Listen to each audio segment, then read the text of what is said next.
اور اب بھاگ کے گیا ہے نماز پڑھنے کے لیے. ہائے ہائے ہائے, اسلام کدھر ڈھونڈا جائے, کہاں ڈھونڈا جائے؟ دیندارو, اسماعیلی مذہب جو ہے نا, ہم جس کو طریقت کہتے ہیں,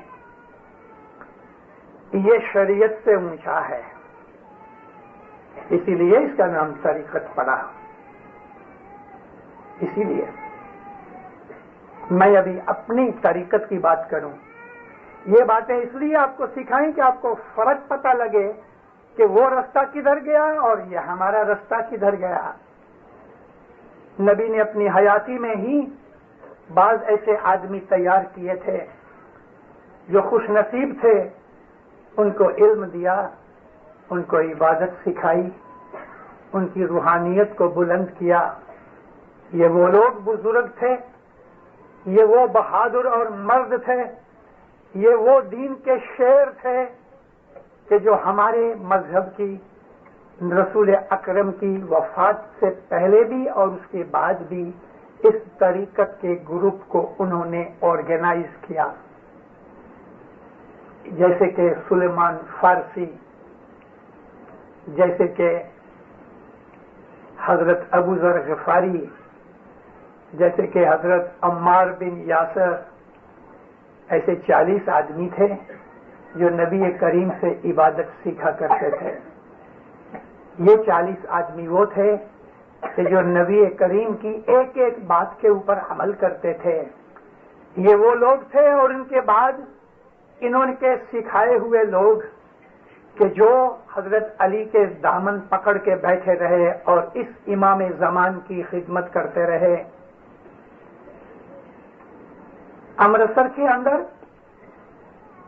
میں نے کل تھوڑا یہ ذکر کیا تھا, آج واپس اس لیے ریپیٹ کروں کہ آپ میں سے بہت سے گئے کل میری آواز میں نہیں تھے. ایک سنی مولوی نے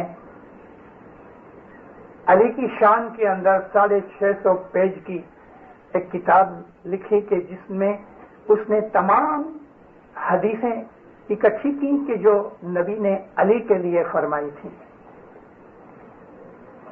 650 صفحے کی کتاب میں علی کی شان کی حدیثیں بیان کی. رسول اکرم فرما گئے غدیر خون کے درمیان اور آپ کی وفات کے درمیان جو واقعات بنے, ان واقعات کو بہت سمجھنا چاہیے. یعنی رسول اکرم نے جب آخری حج کے بعد غدیر خون کے اوپر رسول اکرم نے اپنے اللہ کے فرمان سے علی کی شناخت بتائی اور امامت کی شناخت ان کو دکھائی, اور نبی کریم نے اپنی دستار مبارک, پگڑی مبارک علی کے سر پہ رکھ کے اس کو بادشاہی امامت لوگوں کے سامنے ظاہر کر دی. علی کو نبی نے امام نہیں بنایا, نبی نے علی کی امامت ظاہر کی. نبی جو ہے وہ نبی ہیں اور علی ہیں وہ امام ہیں. یہ نبوت اور امامت کا سلسلہ ہمارے اسماعیلی طریقے کی بنیاد ہے. اللہ جو ہے وہ باپ کی طرح بھی ہے, ماں کی طرح بھی پیار کرنے والا ہے. ان دونوں چیزوں کو خدا تعالیٰ نے امامت اور نبوت میں رکھ دیا. اگرچہ نبوت ختم ہو گئی, محمد کے بعد قیامت تک کوئی نبی نہیں ہوگا انشاءاللہ. یہ اللہ کا حکم ہے, وہ آخری نبی تھے اور ہم اس بات کو مانتے اور قبول کرتے ہیں. لیکن ہدایت جو ہے وہ جاری ہے, اور وہ ہدایت جاری ہے, شاہ پیر سے جاری ہے. تو یہ جو مذہب ہے نا اسماعیلی مذہب, اس کے اندر سختیاں بھی بہت ہیں. ابو ذر غفاری نے ابو بکر کے دربار میں جا کے اس کو بہت کچھ کہا کہ دیکھ یہ حق جو ہے یہ علی کا ہے. حضرت ابو بکر بہت بگڑے, مگر حضرت ابو بکر نرم طبیعت تھے, انہوں نے تو سختی نہیں کی. حضرت عمر کے دربار میں بھی جا کے ابو ذر غفاری ہمیشہ حق بیان کیا کرتے تھے اور ان کے اوپر ناراضگی ہوا کرتی تھی. حضرت عثمان کا زمانہ آیا تو ابو ذر غفاری کی ولن ان کا وتیرہ وہی رہا کہ جو حضرت ابو بکر حضرت عمر کے زمانے میں رہا، لیکن حضرت عثمان جو تھے وہ بنی امیہ میں سے تھے، لہذا بگڑ گئے اور انہوں نے حضرت ابو ذر غفاری کو معاویہ کے پاس سیریا بھیج دیا، کیونکہ معاویہ حضرت عمر کے زمانے سے سیریا کے اندر رہتے تھے، حضرت عمر نے ان کو سیریا کا گورنر بنایا تھا۔ اور بھیجا کس طرح؟ اونٹ کے اوپر، کہ جس اونٹ کے اوپر کوئی بھی پجاوا یا زین نہیں ڈالی گئی تھی، اور وہ جو اونٹ تھا وہ کارگو اونٹ تھا، یعنی مال بردار اونٹ تھا، مسافری کا اونٹ نہیں تھا۔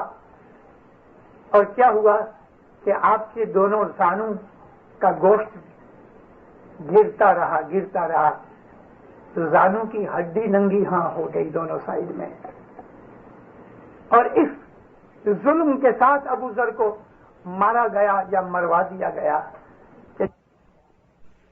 رسول اکرم کے بڑے پیارے، بہت ہی پیارے صحابی تھے۔ عمار بن یاسر کو 90 برس کی عمر کے اندر بھی جب وہ اپنے مولا کے نام کے اوپر لڑنے کے لیے گیا، عمار بن یاسر 90 برس کے ہو گئے، لیکن علی کے ساتھ صفین کی لڑائی میں لڑنے کے لیے گئے۔ مولا نے کہا بھی عمار ابھی تم بوڑھے ہو گئے ہو، کہتے یا علی مجھے اس حدیث کو پورا کرنا ہے کہ جو رسول اللہ نے فرمائی تھی کہ وہ گروہ کہ جو ناحق پر ہوگا، ظلم پر ہوگا، ان کے ہاتھوں سے عمار بن یاسر کی موت ہوگی، اور عمار بن یاسر جنگ صفین میں معاویہ کے لشکر کے ہاتھوں مارے گئے۔ تو وہ حدیث پوری ہو گئی کہ وہ اے عمار تم کو وہ گروہ قتل کرے گا کہ جو ناحق پر ہوگا، اور معاویہ کا لشکر ناحق پر تھا۔ آپ یہ چیزیں پڑھو تاکہ آپ کو دین کا پتہ لگے کہ کس طرح سے ہمارے وڈواؤں نے، ہمارے بزرگوں نے اس دین کے لیے جانیں دیں، اپنی اولادیں قربان کی۔ رسول اکرم کے زمانے سے لے کے ہر زمانے کے امام کی امامت کے درمیان اسماعیلیوں نے اس دھنی کے لیے، اس مالک اور ہمارے معشوق کے لیے، کیونکہ ہم جتنا پیار مولا کو کرتے ہیں اتنا پیار ہم کسی کو نہیں کرتے، اسی لیے میرے منہ سے لفظ نکل گئے کہ یہ نورانی معشوق ہمارا، اس کے لیے جو قربانیاں کی گئی ہیں وہ ہسٹری کے اندر بیان ہے۔ ہم اپنے مولا کو جتنا چاہتے ہیں اتنا ہی، بلکہ اس سے بھی زیادہ علی کو وہ لوگ رسول اللہ کے زمانے میں چاہتے تھے، علی اور نبی دونوں کو چاہتے تھے، کیونکہ نبی نے ہی ان کی محبت سکھائی گئی۔ نبی نے ہی یہ کہا تھا کہ علی کے پیچھے چلو، یہی حق ہے۔ علی علی علی علی رہا، علی امام ہے، اور نبی کریم نے ہم کو اس کی شناخت بتائی۔ میجورٹی نے علی کو قبول نہ کیا، کیونکہ علی کا جو گھر ہے وہ سمپل سادہ گھر ہے۔ علی جو کی روٹی کھاتے ہیں، ان کے پاس دنیاوی مال و دولت ہونے پر بھی سادہ زندگی گزارتے ہیں۔ علی نے اپنے بھائی کو عبداللہ ابن العباس، ان کا سگا بھائی نہیں تھا، چچیرا بھائی تھا، حضرت عباس کا لڑکا تھا۔ عبداللہ بن عباس بہت عالم شخص تھے، لیکن اس نے زکوٰۃ کا مال کھایا اور علی نے اس کو بلا بھیجا۔ وہ سمجھ گیا کہ علی میرے کو چھوڑنے والا نہیں ہے، بھائی ہوا تو کیا ہوا، بھاگ کے معاویہ کے پاس چلا گیا، اس کی گود میں بیٹھ گیا۔ ارے علی کے رشتہ دار بھی علی کی انصافی اور سختی کے اوپر ڈرتے تھے۔ عبداللہ بن عباس بھاگ کے معاویہ کے پاس چلا گیا۔ حضرت عقیل نبی کے سگے بھائی تھے، ماجوزی تھی، باپ ایک تھا۔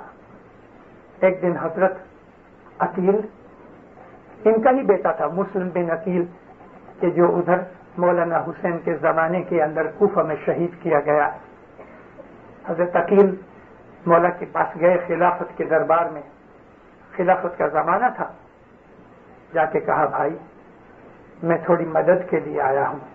کاہے کی مدد؟ کہ مجھ کو بیت المال میں سے تھوڑا قرضہ دیا جائے۔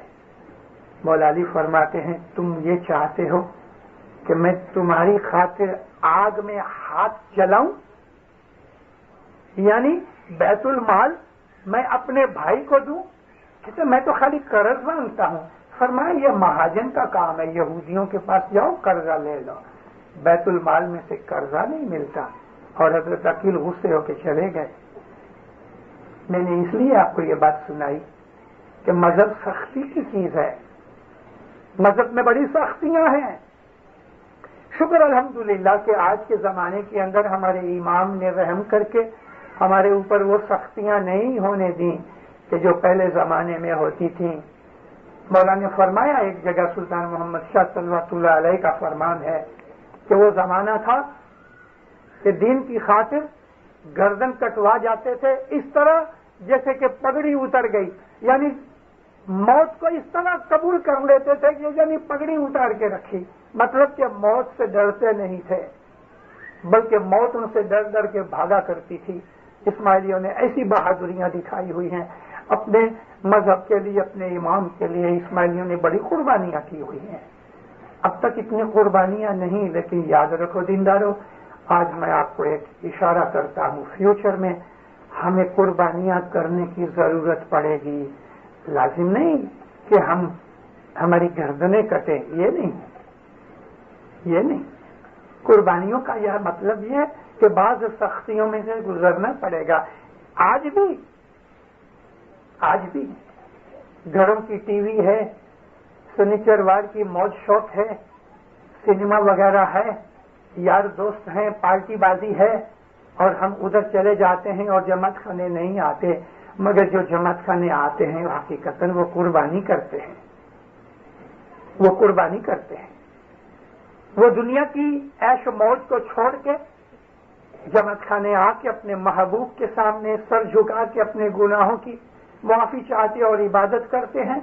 یہ وہ سورے پورے ہیں، یہ وہ مرد اور بہادر ہیں کہ جنہوں نے دنیا کی درکار نہ کی اور دین بجانے کے لیے چلے آئے۔ اسی طرح سے ہماری صبح کی عبادت جو ہے دینداروں، وہ تو بہت بڑی بہادری کا کام ہے۔ سر دینا شاید اتنا مشکل نہیں جتنا مشکل صبح کی عبادت ہے۔ بہت تھوڑے لوگ ہیں کہ جو صبح کی عبادت ریگولر کرتے ہیں، بہت تھوڑے لوگ، ہماری جماعت کے 5% بھی لوگ نہیں ایسے کہ جو ریگولر عبادت کرنے والے ہیں۔ کیوں؟ عبادت ہارڈ ڈسپلن ہے، اور وہ عبادت بھی 4 اور 5 کے درمیان۔ آپ کو رات کو 2 بجے سونا ہے، صبح عبادت کہاں ہو سکتی ہے؟ کرنے والے کرتے ہیں، بہادری چاہیے، مردانگی چاہیے، مگر یہاں یہ ہمت، یہ دبدبا اپنے من کا، یہ ول پاور اسی کو ملتی ہے کہ جو عابد ہوتے ہیں، عابد بہادر ہوتے ہیں، نیک آدمی بہادر ہوتے ہیں، سچے لوگ بہادر ہوتے ہیں، ان کو کوئی چیز ڈرا نہیں سکتی، نہ بے عزتی سے ڈرتے ہیں نہ موت سے ڈرتے ہیں، ان کو کوئی لالچ نہیں رہتا، نہ عورت کی محبت ان کو ہٹا سکتی ہے، نہ ان کو اولاد کی محبت ہٹا سکتی ہے، نہ مال کی محبت ہٹا سکتی ہے۔ وہ بہادر ہیں کہ جو عبادت کرتے ہیں۔ ہمارا مذہب ان کے ساتھ ہے۔ اسماعیلی مذہب جو ہے ہر زمانے کے اندر رہا، اسماعیلی مذہب ہر زمانے میں رہے گا، اور اسماعیلی مذہب کے اندر جو بنیادی اصول ہیں وہ بنیاد کبھی ہلنے والی نہیں، لیکن جس طرح ایک مکان ہے اس کی بنیادیں بڑی مضبوط ہیں اور اس کے اوپر 2 4 5 منزل کے مکان بنے ہوئے ہیں۔ اب کسی منزل کے اوپر ہمیں ضرورت پڑی کہ بھئی ایک روم بڑا کرنا ہے تو بعض دیواریں ہم توڑ کے اس روم کو بڑا کر دیتے ہیں، بعض روم ایسا بڑا ہوتا ہے تو اس کے اندر دیوار کھینچ کے اس کو ہم چھوٹا بنا دیتے ہیں، 2 بنا دیتے ہیں۔ تو یہ جو اوپر کے منزلوں کے اندر ہم تھوڑا فرق پھیر کر دیتے ہیں، اس سے بنیاد کا کوئی تعلق نہیں، بنیاد تو اپنی جگہ مضبوط ہے۔ میں نے آپ کو یہ مثال اس لیے دی ہے کہ زمانے کے حساب سے ہمارے اماموں نے بہت سے ایسے فرمان بھی کیے ہیں کہ جو زمانے کے حساب سے بدلے گئے۔ پہلے اماموں کے زمانے میں اور تھا، ہر زمانے کے امام کے اندر فرمانوں میں کچھ تبدیلیاں زمانے کے حساب سے ہوتی ہیں، اور آج بھی کبھی حضرت امام کو ضرورت پڑی تو امام حکم کرے تو بعض چینجز بھی ہو سکتے ہیں، لیکن بنیاد نہیں، بنیاد اٹل ہے، بنیاد میں فرق کبھی نہیں آئے گا۔ امام نے کھلے طور پہ اس دفعہ 2 مہینے پہلے اکتوبر مہینے کی 5 تاریخ کو جب حضرت امام دارالسلام تشریف لائے تو 6 تاریخ کو پہلے ہی دن دربار کے اندر آ کے جو امام نے فرمان کیا، وہ فرمان سن کے میرا دل تو بہت بڑا ہو گیا، خوشی سے سمایا نہ گیا۔ امام نے ریپیٹ کر کے کہا کہ میرا جو بنیادی اصولات ہیں میرے مذہب کے، میرے طریقے کے، وہ کبھی بدلنے والے نہیں، میں بالکل کمپرومائز نہیں کروں گا۔ ہاں، امام کو لگے کہ بعض زمانے کے حساب سے اور ملک کے حساب سے کبھی کوئی چھوٹی موٹی چیز طریقے کے اندر، روایتوں کے اندر کوئی چینج کرنی پڑ جائے تو وہ میں ہی کروں گا، اور کسی کی طاقت نہیں، مکھی کمڑیا کے پریزیڈنٹ کے کاؤنسل کے اور کوئی کی بھی باڈی کی طاقت نہیں کہ مذہب کے اندر کوئی ہیر پھیر کر سکے۔ مولا فرماتا ہے وہ صرف میری اتھارٹی ہے، میرا پریروگیٹو ہے، مگر بنیاد تو کبھی چینج نہیں ہونے والی۔ اگر کسی طریقے سے ہم کو اس مکان کے اندر کمفرٹ نہیں ملتا تو دینداروں ایسے بہت سے مکان ہیں کہ جہاں ہم کو کمفرٹ مل سکتا ہے۔ اس مکان کو قید نہیں بنایا گیا، اسماعیلی مذہب کوئی پریزن نہیں ہے، اسماعیلی مذہب کوئی قید خانہ نہیں ہے کہ اس میں سے کوئی باہر نہ نکل سکے۔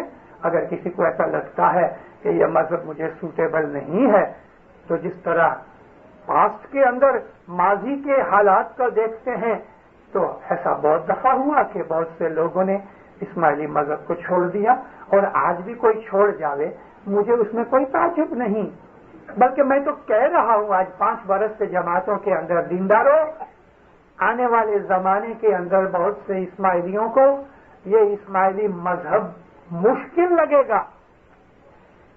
آج میں 5 برس سے بول رہا ہوں، اور یہ سب چیزیں ٹیپ ریکارڈر میں آ گئی ہیں اور اس کی کیسٹس بھی ملتی ہیں۔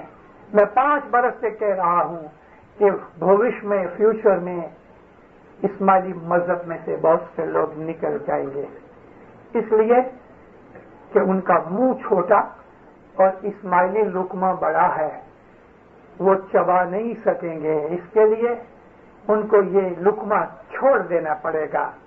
کوئی نئی چیز نہیں، علی کا ساتھ دینے والوں نے ساتھ چھوڑ دیا، جنگ صفین کے اندر علی کو ہی ماننے والے، بیعت کرنے والے علی کے دشمن ہو گئے، سامنے لڑنے لگ گئے۔ خارجی کون تھے؟ علی کی بیعت کرنے والے تھے۔ جنگ صفین کے اندر علی کو زور لگا کے کہا گیا کہ ابھی لڑائی بند کرو نہیں تو ہم تم کو قتل کریں گے۔ ارے علی کی طرف سے لڑنے والے، علی کی بیعت کر کے علی کے لشکر میں معاویہ سے لڑائی کرنے والے علی کو کہہ رہے ہیں کہ لڑائی بند کرو نہیں تو ہم تم کو قتل کریں گے۔